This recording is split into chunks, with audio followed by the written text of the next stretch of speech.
Agence 16, la vidéo, vas-y, notre animation. Les Congolais, voici votre agence. Avec ingénieur, tonton Winga 16 mm. Papa, na Kevin, Agence 16, j'étais un Mila, Bazapoka, Tessa, Coca, toujours imité, mais jamais égal. 16 mm. 16 mm. 16 mm. 16 mm.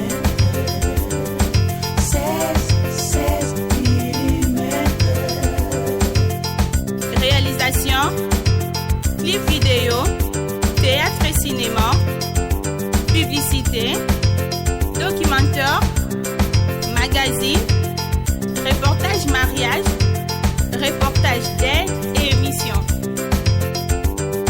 16 mm. 16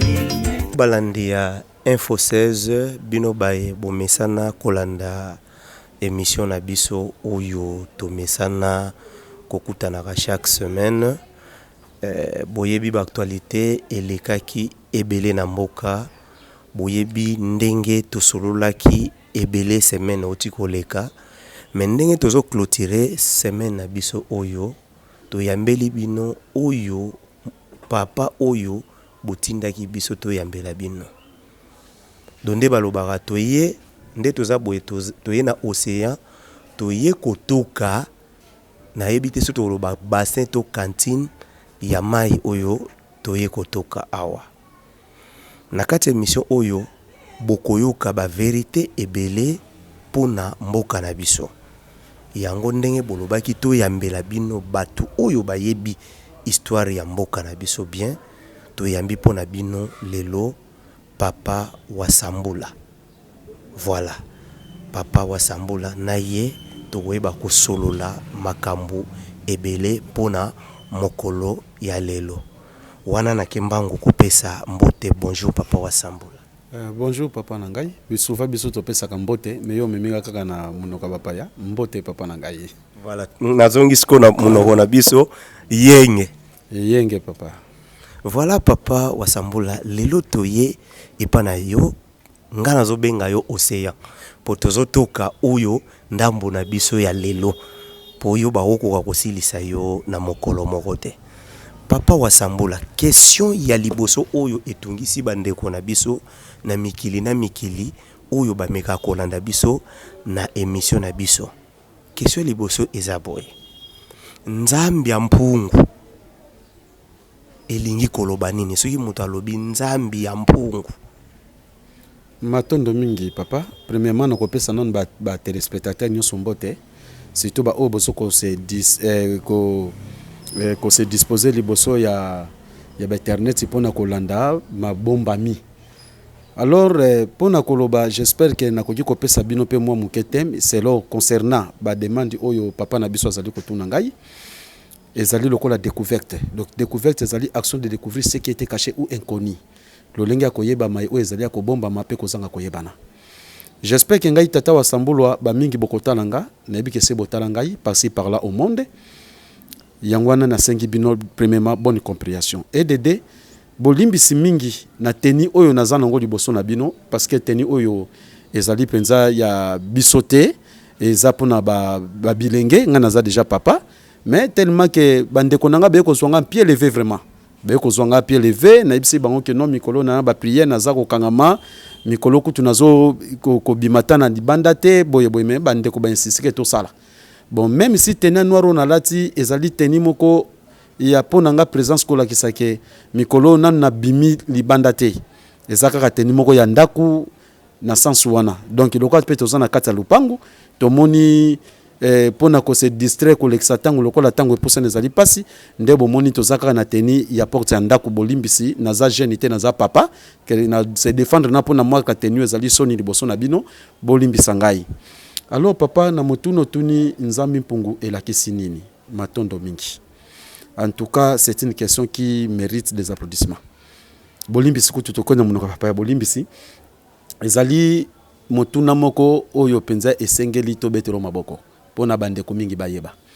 Omoni nzambi mpungu pona pesa nanu detail nango elakisi nini ezali nanu eyaki oyo pungu wana esebeba nanu yango nalingi nakende nanu kuna mpungu elakisa nguya na lopoto puissance nzambe ezali titre honorifique ya nzambe na biso donc titre ndenge tobenga nzambe.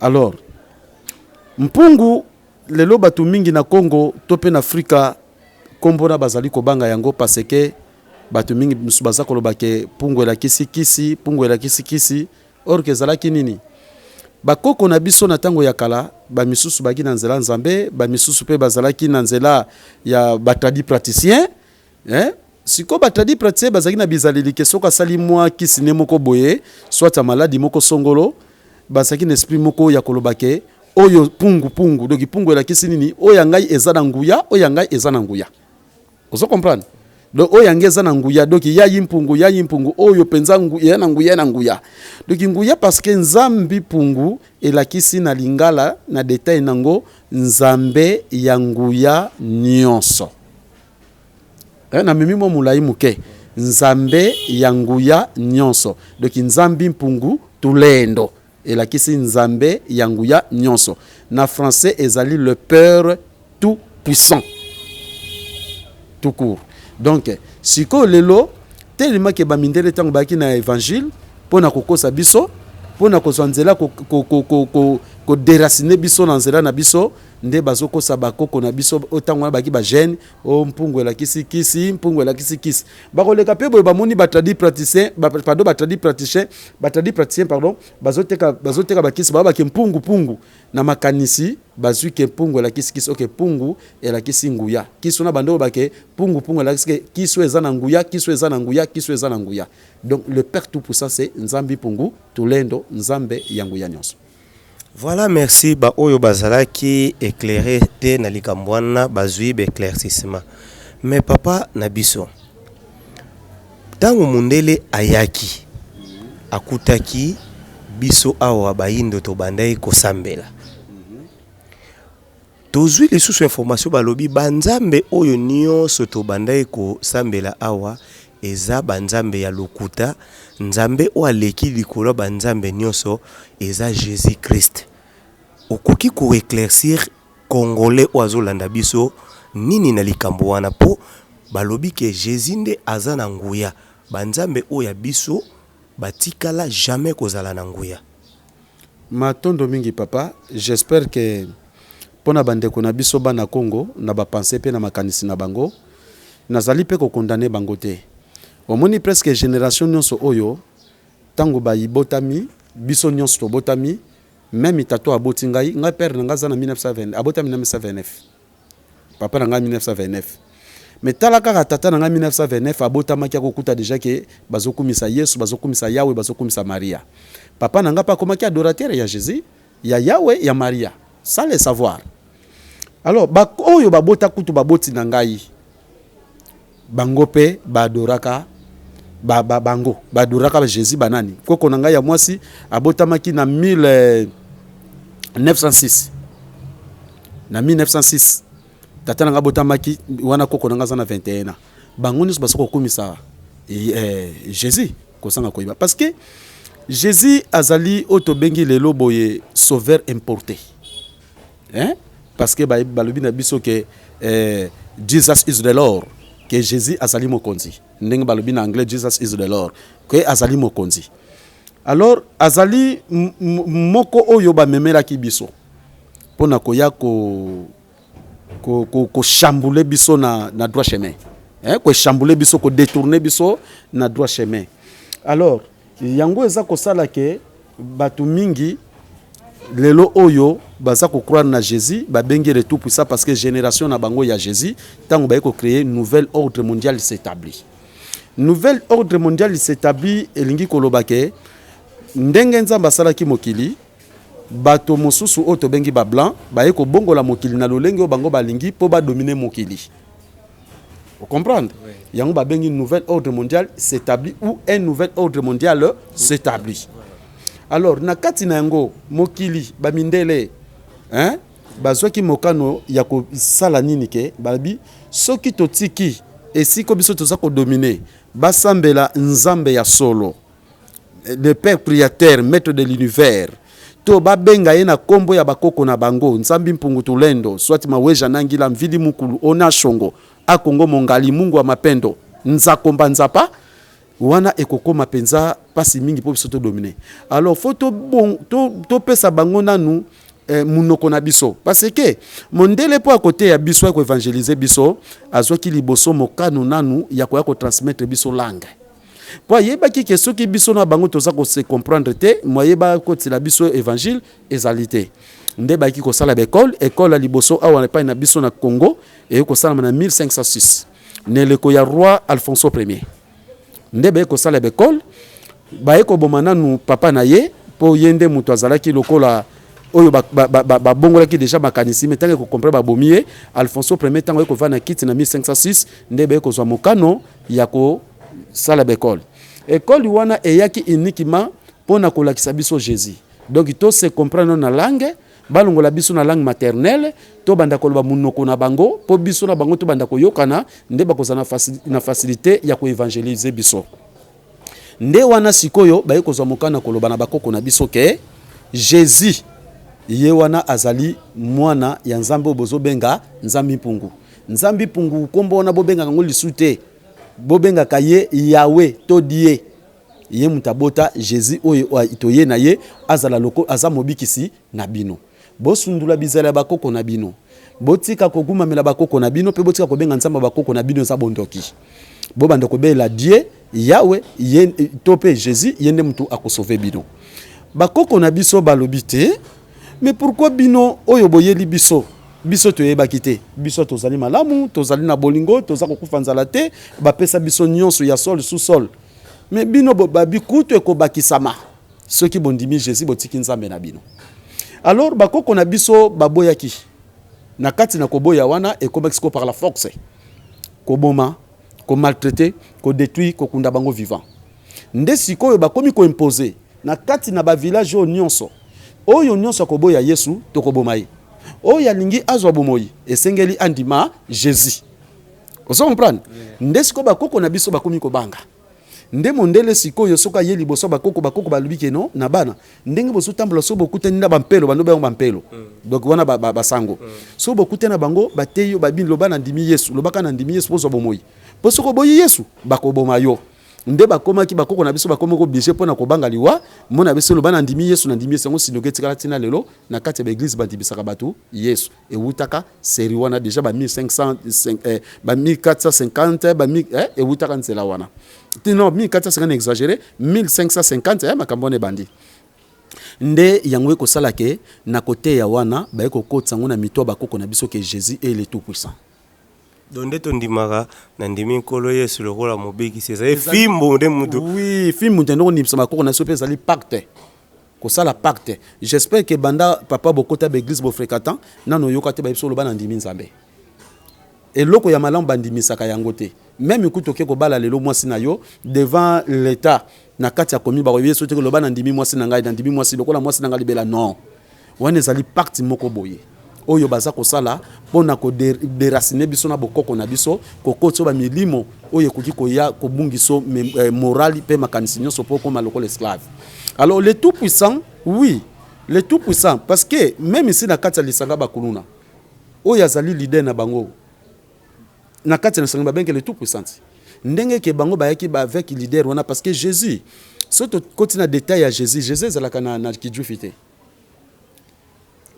Mais bato place baza bandero bakamwe Jésus ezalaki Dieu fité za monokone Jésus ezalaka na kilatin sikoyo lokola ba latin de mutu baye ko bimisa français nde siko détail nango bandi ko pesama na français ozo comprendre so ke pa ba juif komba Jésus ezalaka te eza bokoko na bango te ba Maria landaka bien papa ni ko tanga eza monoko ya bango kuna na Italie kuna Joseph, exemple minoko ba français kuna na ewuti na latin. Vous comprenez? Parce que bangonde ba colonisaki Israël. Nele ko roi Antiochise. Vous comprenez? Et on bazo benga roi te ba benga empereur. Empereur Chokise. Yen bangonde wana tangu bazwaka penza nguya ya ko dominer Israël. Israël qui colonisé et pas ba romain ndenge biso to qui colonisé pas ba belge ndenge Congo Brazzaville baza qui colonisé pas ba français ndenge Congo Angola et qui colonisé par les portugais ndenge pe bango ba colonisé ki bango. Alors na kati ya bonzambe o ya ba juif ezalaka judaïsme sikoyo bango ba romain nde mutu ba ye ba ekokotsa Jésus na motindami oyo Géronte tango wana empereur Antiochus atindaki ye amema sango pona ko évangéliser ba juif siko tango ba évangéliser ba juif pona ko yapa na biso na Afrique ba kosi ke nzambe banani ya ba yuda oso comprendre nde ba memiango sikoyo epai na biso na lolenge wana que Jésus-Christ a outi na ba yuda yango buna bo mon évangéliste moko te ya juif soit na poto soit na Congo aza côté ya Jésus. Bon vérifier par-ci par-là même ba réseaux sociaux beaucoup mon ngo pende sali moi pas mingi et yaki na colonisation nde ba memeli biso Jésus a na colonisation si qu'on a parti wana ndima Jésus bazala ko obligé pour babi que ceux qui toboyi Jésus mission ba yenango awa ba ko échouer donc il faut qu'on dimisa biso Jésus pour ba mission na bango et s'accomplir ozomona même ici na langue na lettre ba yela ki biso alphabet A26 lettres na babi there 26 letters in the English alphabet na kati na ngonyo so balobi nzambe na ngoza alpha lokola p lokola omega parce que na français a na anglais e na grec alpha z na français zud ou z na anglais omega na grec donc nzambe na bango za na limite même ba alphabet no ko a b c d nyonso ezali na détail nango ya moko soki na pesa détail oyo pona to na ko limiter ngona détail moko ka muke pona ko pesa o nazo kende sikoyo. Quand on parle de Jésus-Christ directement on parle encore de Saint-Esprit. Donc biloko mi bale wana po yango wana bana Congo pa Afrique baza ko belela. Alors a na alphabet na détail nango zali marquer la manière d'être moyen marquant la manière d'être ou d'agir moyen et instrument ndek tozoko ke na Afrique pona ko coloniser pays faut to ba moyen na biso to ba instrument na biso. B bougie nouvelle na mboko to sako kende to sako mimla mwinda sika yango ki nouvelle naissance kolongola bango na connaissance na bango ancienne kolongola bango na bakoko na bango kolongola bango na coutume na culture na religion na bango kokotela bango loko ya sika nouvelle naissance biso nde to kotambusa bango na lolenge wana poto kanga bango. Lettre C croix de Satan bayeli biso Jésus na symbole ya croix même hôpital bayeli biso croix pharmacie bayeli biso croix okufi batilo croix monene symbole ya liwa et deux ezali système déjà de briard wana elingi kolobake moto na mokilipo azwa il faut asopa makila pesa mwasi pesa nani mais soko sopi makila te même na ba compagnie ba ko engager auto za la cadre. Vous comprenez? On a lettre D. Et na suki si on a lettre E, ba bengango ésotérique, forme moderne d'esprit.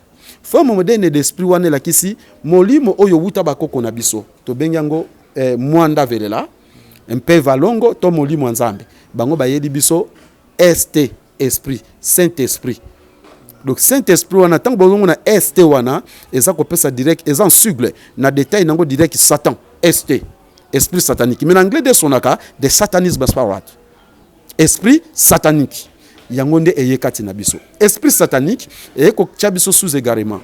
Moyen to comprendre zate, moyen to raisonner zate, to landika ka oba mindele ba biso comme Jésus notre sauveur, comme Dieu et Yahweh comme notre Dieu, nde to tikali sous égarement. Na sous égarement wana bango bazui sikoyo au-dessus de nous. Bazui pe force ya ko dominer biso et Saint-Esprit esprit satanique o biso to yambi yango zo sala ngano to lingana te to bomana impudicité milangwa makambo ebele to soko sala suso ezali ba principe nzambe te to komi ko sala ezali posa na biso ba désir na ba sentiment yango moni toute existence sur la terre est douloureuse mais la suppression des désirs met fin à la souffrance mais biso lokwa tozo mpesa na ba souffrance na ba désir na ba sentiment yango so na souffrance et yeli biso to komi ko bomana pona lokoso ya mbongo ko yinana Jésus peve molimo wana Saint-Esprit et yeko kabula biso poza molimo ya Satana. Voilà tozo kende malembe tokoti na ngambo ya biso siko tozongi awa biso moko baindo. Papa Simon Kimbangu. Papa excuse pas voilà. Corriger Mvoluzi Kimbangu. Ok. Voilà. Mvuluzi Kimbangu akufi. Atiki mission wana il faut et continuer. Mais biso awa tozebake église kimbanguiste moto azoko continuer mission wana.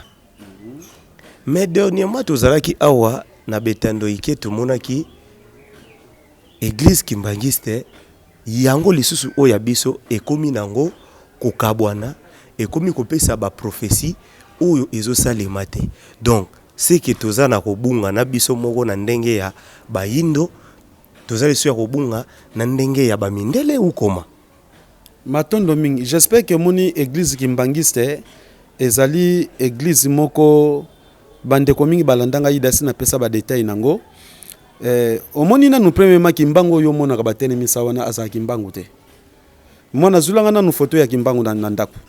Ezala kimbangu te. ezalaka nani Wana ezali tata na diangenda mpetelo mpata.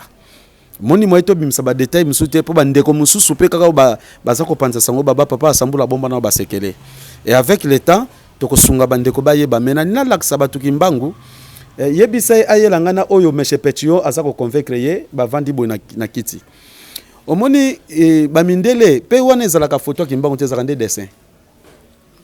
ambo ezalaka dessin omona bazui forme ba diangenda po babima lokola tata bota bango ye wana. Ozo comprendre? Mais ezali kimbangu te wana bomonaka wana. Kimbangu asolo bandeko boza komona ye soki bochana bandaku bolongola bobongisa kimbangu asolo bochana bandaku.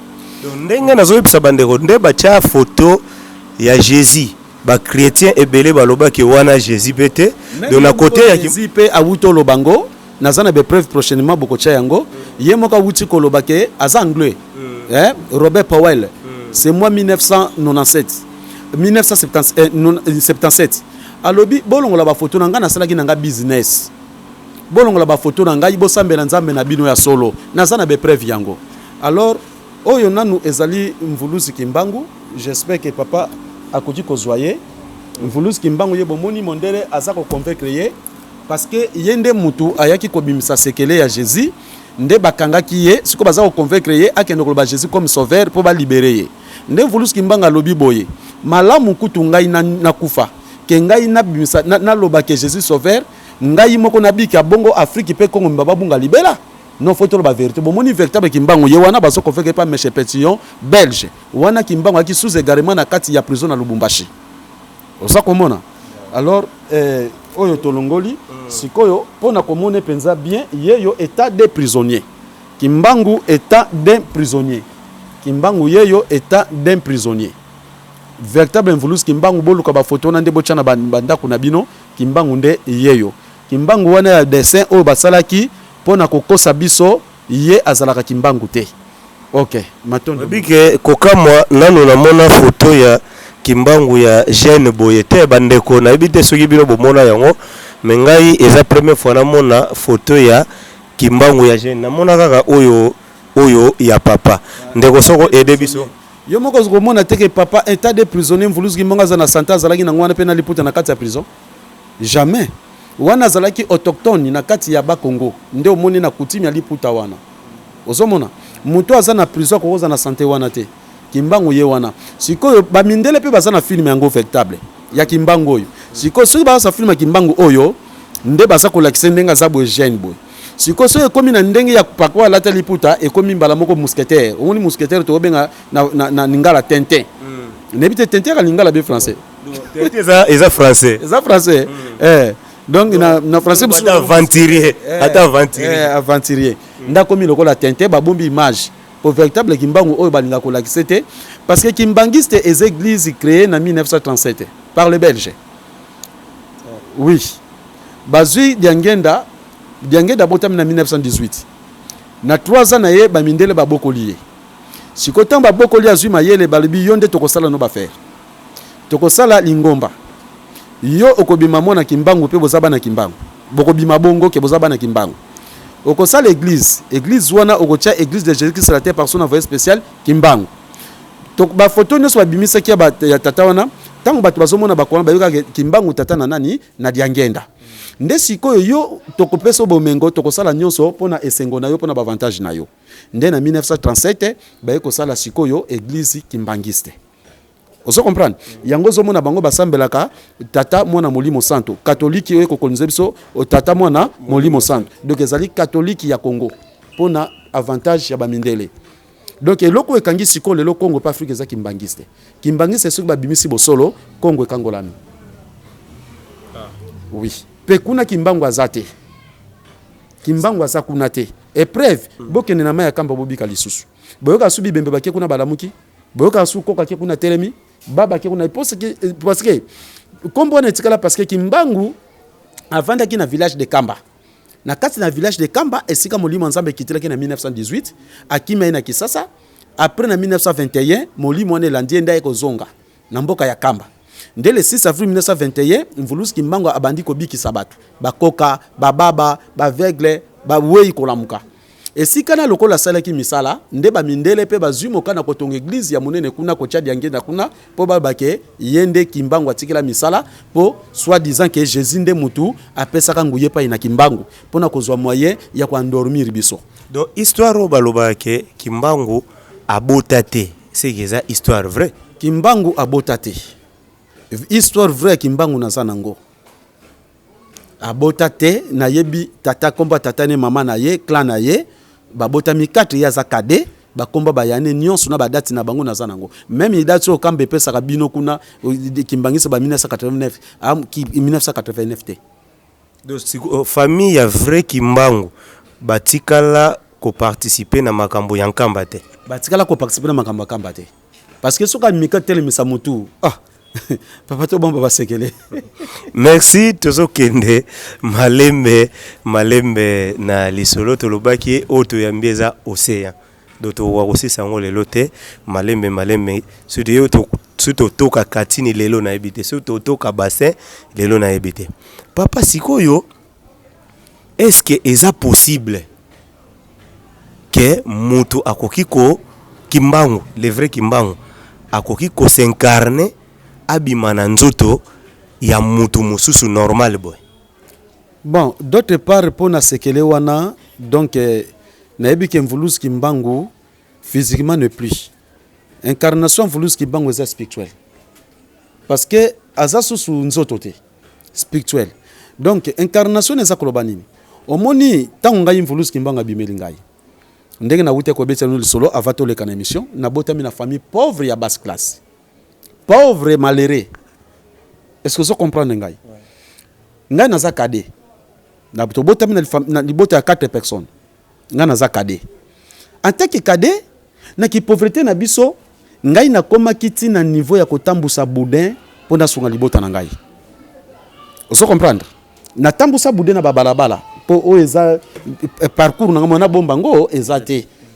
Na tambusa boudin même na balabala pona koluka kozala oyo nazalaki. Mais na moment moko boye na komi koteka na grand marché na pavillon 5 na kompe moi fier na miso batu pe tant musu pe batu pe comment solisa yo po moi Valère Muke na komi ko lesa pe libota na ngai titi papa na ngai azaki chauffeur mais papa na ngai mingi monika ki chauffeur ceux qui chauffeur oza solar chauffeur olingi ba makangu okozala pena responsabilité.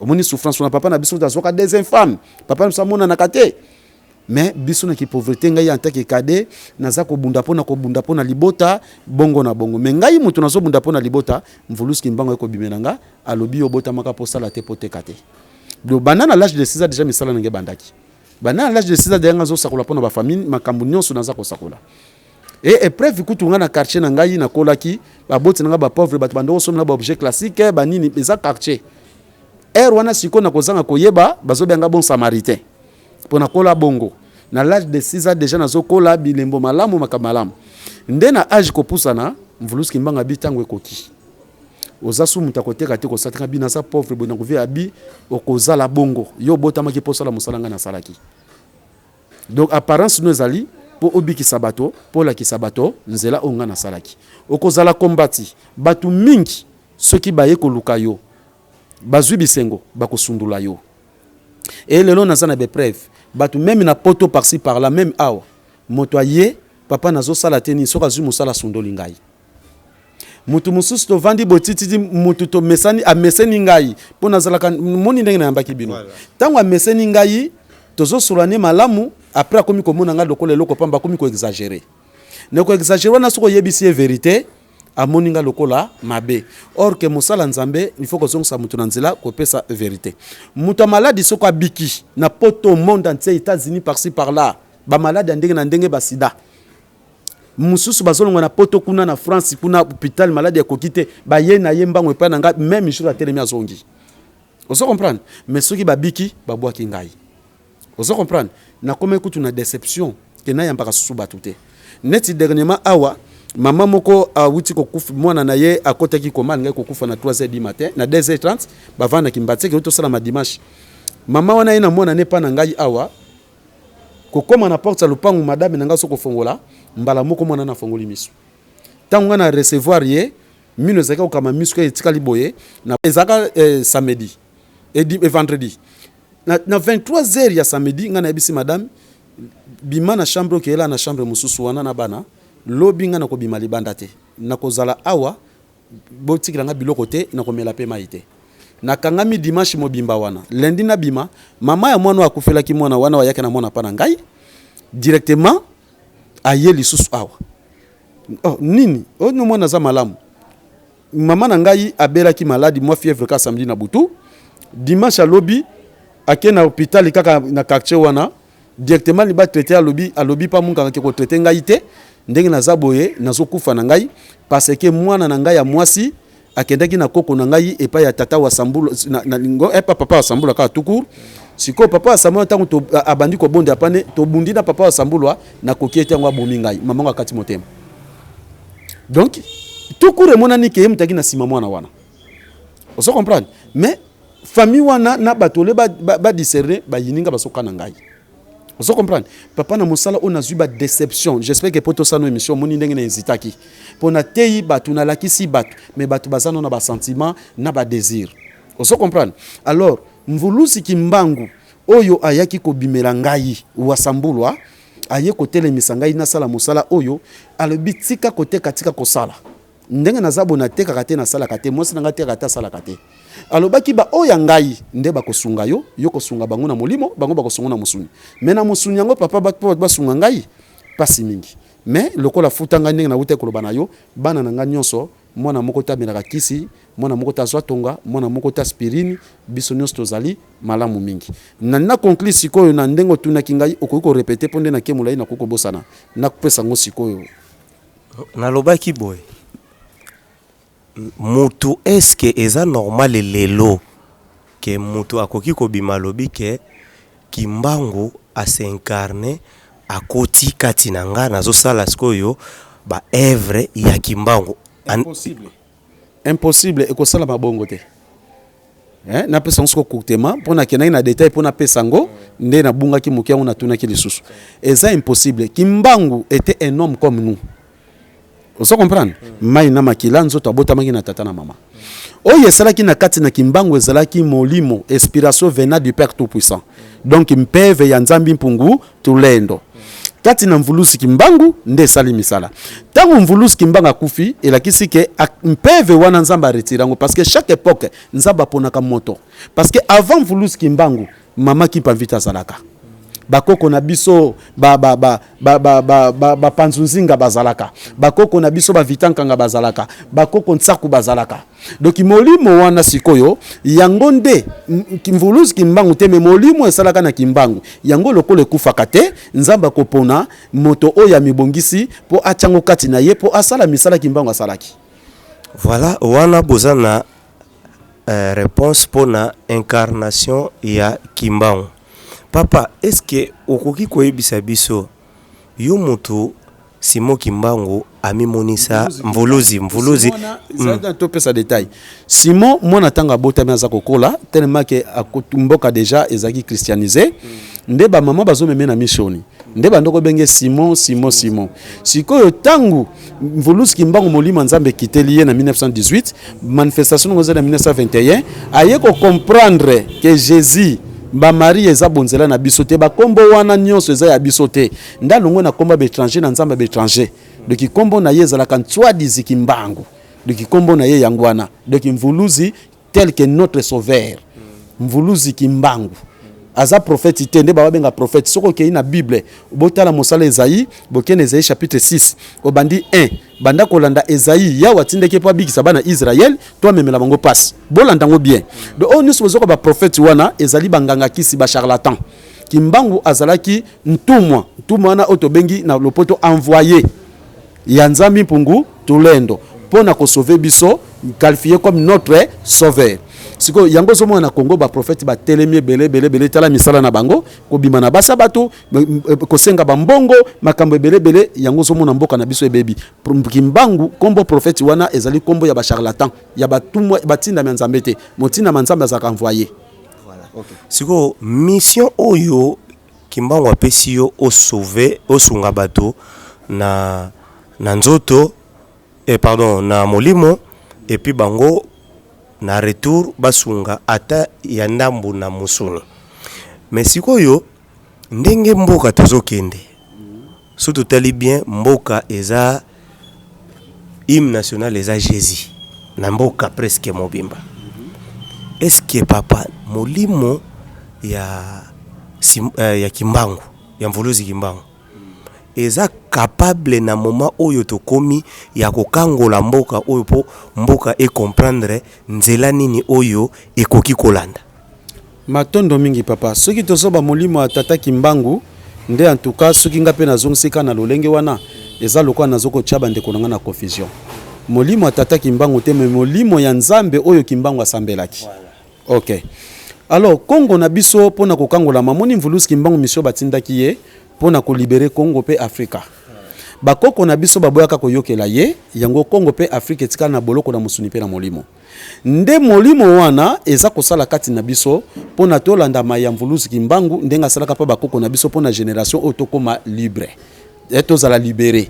Mais liberté na biso ezali na nupo na biso moko parce que ne babi na lopoto l'homme est responsable de ses choix. Parce que oyazo nyoka meza kimbangu te oyazo nyoka meza nzambe na biso te nous les humains biso nde bana Congo pe Afrika nde toza konyoka ma siko yango moni atindi biso basali pona to akolakisa bana Congo balongwa na nzela oyo bamindele bakotaka biso uta bakoko pe bapasteur na ba prophète baza ko continuer komba wana pona kobungisa biso bazonga na nzela ya nzambe na biso pe kondima kimbangu comme notre sauveur nde kotika religion des étrangers coutume ya étranger makamunyo sa étranger kozongela nzambe na biso coutume na biso culture na biso nde yango wana ekobikisa biso moni papa ndenge bozak pa na ngai boy mpona kokende epai na bino bokolandaka droit chemin oyo bino boyelaki po bokende bo rejoindre sika bino bowuti mais soki bolandi droit nzela wana te bokokende komona ngote donc po biso to bika to kangola mafoto zonga na nzela wana alors yango toza koloba bandeko na biso bazana ba sentiment bandeko na biso bazali na aveuglement baza ko vérifier te ozomona nzela Yesu tokota yango utakala yawe lelo tosaka besclave ba mindele surtout ba o bazana poto bino moko bozofanda ba mindele boza komona mais ba mindele kutu ba mumba sambela kate. Oui, j'espère que na kati na YouTube na lobby mingi même na ba télévision na lobby mingi na loba ki même élection bino bozobo Joseph Kabila longwa o élection salama mboke ko changer te président nyonso bokozwa na kati na élection mboke ko tikala ko changer te mboka na biso eza sous garema ya ba mindele sous garema ba mindele e kobika li fait uta na spiritualité kozongela nzambe na biso kozongela bakoko na biso nde lobiko na biso eye. Alors j'espère que les to changer président mboke bongi to eza na passe. Vous comprenez? Kuna na poto ba combattant Kabila longwa oui Kabila longwe siko biso bandeko na bino tozo yoka nzala toza ko nyokwama parce que président pe mususoye bino bolingaki mais tala le tozo nyokwama. Alors ezali eloko mokuse to longwa na nzamba bapaya tozongela nzambe na biso po molimo nzambe ya ko libérer Congo pe Afrique liberté ya Afrique na Congo ezali na kozongela nzambe ya solo matondo metangu bato bazobelela Jésus et puis bazozala convaincu et puis bamisu bazo témoigner que baza guéri belé bazozwa ba miracle na ba vie na bango kobenda bato wana nyonso po bazonga nayebi te po nzambe baloba nzambe so apesi vision apesa pe provision na vision apesaki na provision ekosalema ndenge nini po bato bakoka kozonga ba reconnaître les vrais dieux ya biso bato moyindo. Matondo mingi papa koloba le vrai dieu te po dieu ezaka sigle dieu wana DIEU domination internationale de l'Europe unie. Donc pona koyeba nde nzambe ya solo soko lobi bongo nde wana nzambe ya solo limbisanga ngape na botamika na régime wana matondo mingi omoni papa bana Kongo ta baza ko crier que non baza ko zwa guérison baza ko zwa liberté baza sauver na komba Jésus wana bakosi surtout bande ko ngai nyonso baza na Europe bakoyebisa bino bakoma bawumbu ya kisi komelaka bakisi kozwaka batonga baza na ba médecin. Vous comprenez? Si ce qui Jésus est vrai sauveur, ba médecin wana na bopito na bakenda kolukani. Et l'autre côté, le lot kende tala ba morgue, kende ko tala na bopito, ba o batondi kuna, batonzami pour to ba chrétien. Mais Jésus est là. Mais pourquoi bande ko batondi kende le lot papa na ba morgue ko mona ba sa mulongo pona ko bimisa bato. Mais bato na ba chrétien bana ba pasteur. Bazana ba prophète soi-disant. Vous comprenez ngai? Wana nyoso zali ignorance, manque à savoir. Ozomona. Donc yango wana sikoyo moni moto il faut comprendre. Moni ba découverte to utikoloba ba uto découvrir mvulusi kimbango. Pona Jésus 3 mois aux mois malamu 3 mois mususu malade o malaria tifo di ba perfuser nga transfusion. Nzoto ne toboki wapi makile ke yiwa pipo bazong soma ito bazong soma kila. Yango na bi c'est ça la différence bana nanga na boti kiste tongate na kombo ya nzami pungu à travers mvulusi kimbango. Vous comprenez? Bana nangai bazali babelaka basabatu mais na bonde la kande nzambe babiki. C'est ça. Bomona bana nga bakoli. Osomona. Mais sikoyo yo mtoza na Jésus Christ. Balobi papa eloko mona fongula bino mo moral muke nebi ke yo mtozo yina ngozo tala ngai parce que ozali déjà na bombo ya Jésus. Azana vaccin. Ah vaccin alangwa makila na ye. J'espère que na koyebi soboy. Tango yo botami ozali kokola. Bazobo kolopa baboti na yo. Tala baboti nde banyoka mi pona koluka moyen nyonso po yo tanga. Tala baboti ndenge banyoka mi pona ozala lever soit ibatino na poto to soit yo moko ndongo nyoka mpozwa moyo ken okondi na poto. Soko beli yo na komi koluka ba docteur. Kolia il faut kenda ko sala. Na ba taxe pe belé to dane libino. Mais sikoyo soki Jésus azali sauveur, yo moko tala na kata makamnyo suwana o ya vina yo azo sala nini? Parce que tu travailles. Et si tu tombes malade, ok, koluka docteur, yebisanga eloko ni azoko sala. EDD.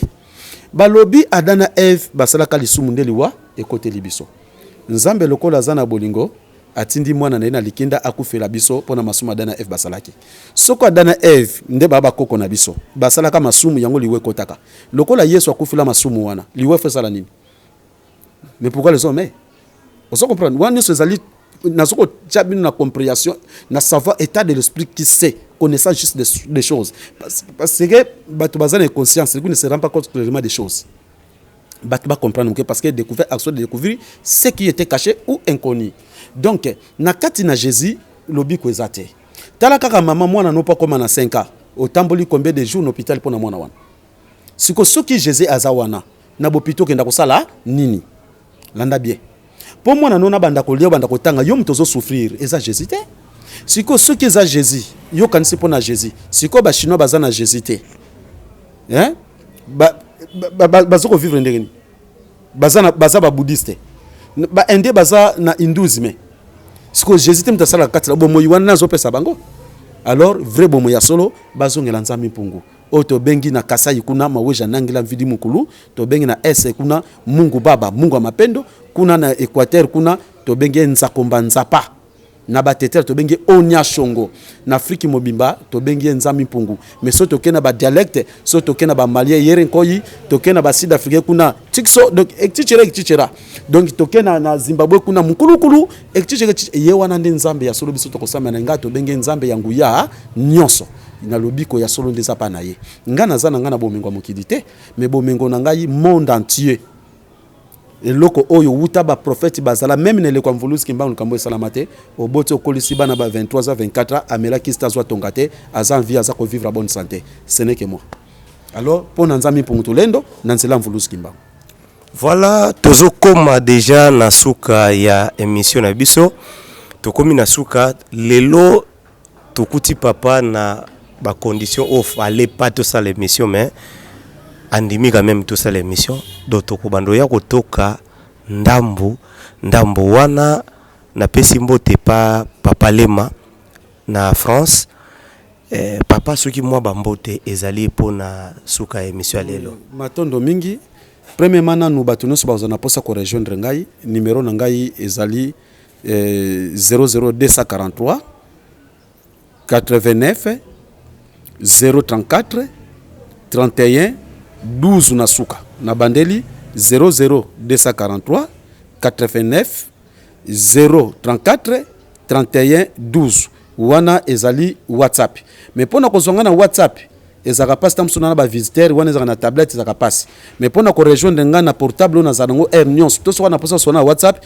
oroti na nga message na numéro na zanango air nyonso na loboko 00243 84 47 02 996 00243 84 47 02 996. J'espère que papa eza affiché wana bande konusu bazali komona yango bobenga ngai na numéro wana na koyamba bino mais souvent pona kozwa ngai il faut kozwa ngai à partir ya 15h ti 3h 4h wana nazar joignable parce que avant midi wana ezaka moi kokoso mingi pona téléphone pona ngana simba téléphone alors bande ko ngai na pesi mbote na lisanga bolingo bande ko nyosu bana na ngai boza kolanda ngai na lisanga bolingo lingomba oyo na ezali na France kuna na pesi bino nyosu mbote na bana nga o bokoyi botelema to komi na pemena indépendance spirituelle bota le sika to wuti ne sika to komi molimo ya satana yango yaka pona kokabula pona ko détruire bolata molimo nzambe tozonga na nzela to sala musala nzambe tangu ekomi nango ya suka donc babi mieux vaut la fin que le commencement et place to wuti pasi mais place to sokende bisengo ezali koya ndenge na zonga la katanga nyonso ko yebisa bino is gonna the time don't make a fan of me nzambe kolo tangu pe yende mutu asalaka makambo ndenge alingi pe mbote na États-Unis na Europe na Océanie na Afrique par-ci par-là bolandaka ngai kimia balongo ezala na bino même si papa Lema yonde mutu sali kaka ke papa asambula sala émission papa na kokisi yango mena tala ngai position zo mona ngai nasi ke nazalaki kutu na capacité ko sala ngote mena sali lokola bolingaki matondo nzami punga sa kumuna bino nyos bande ko na ngai bozabane bere moyena tanga bakombo ezate matondo mingi. Voilà, merci Bisope Topé Simbote na frère Richard Madeka, Topé Simbote na Zoen Kiambi, bandero nyonso o bazu occasion ya Rolanda Biso, vraiment Topé Simbote na Simba ya caméra toza na jazz, Topé Simbote, merci pour na lelo tosukiawa. Merci. Agence 16, la vidéo, vas-y, notre dimension, les Congolais, voici votre agence, avec ingénieur Tonton Winga 16 mm, papa, na Kevin, agence 16, j'étais à Mila, Bazakoka, Tessa, Cocola, toujours imité, mais jamais égal. 16 mm. 16 mm. 16 mm. 16 mm.